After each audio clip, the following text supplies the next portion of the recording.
Si çdo të hënë në ekranin e Star Plus vjen emisioni sportiv Star Sport. I ftuar ishte ish-kapiteni legjendar i kombëtares Rudi Vata, i cili përveç karrierës së tij personale foli edhe për polemikat e kësaj kohe, për zgjedhjen e djalit të tij Rocco Vata për të shkuar tek Irlanda, teksa i tregoi gjithë versionin e tij. E vërteta është shqip.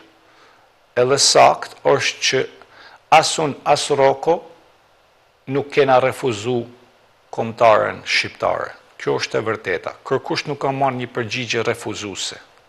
Dhe arsyeja pse nuk kena refuzu gjë është sepse nuk kena marrë një ftesë ose nuk na është bërë një pyetje. Unë mendoj që njerëzit që kanë pas përgjegjësinë për me bë punën e tyre në institucionin e futbollit shqiptar, nuk kanë bë punën e tyre në profesionale dhe kur nuk bën punën tanë, sigurisht që pastaj këtu është ndërtu mentaliteti që me pasu fajin të tjetër kush. Ka shumë njerëz që thonë duhet ti me afru fëmin tanë tek vendi jot.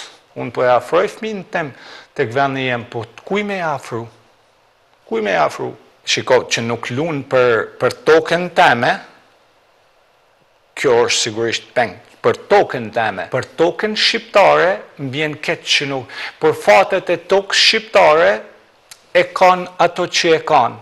Për ato nuk më vjen keqit se prej tyne, profesionalisht, i mbirë nuk ishte mësu asi diçka.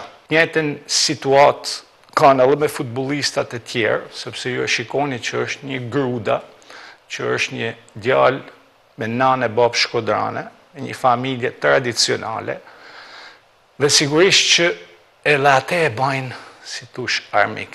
Në një kohë që ai djali ka arrit me lujt në nivele shumë të nalta, ai djali ka arrit me kanë pjesë përfaqësueses Gjermanisë, që është, si tush, është një diçka e pa imagjinueshme për një shqiptar. Emisioni Star Sport në javët në vijim do të jetë si zakonisht çdo të hënë në orën 21.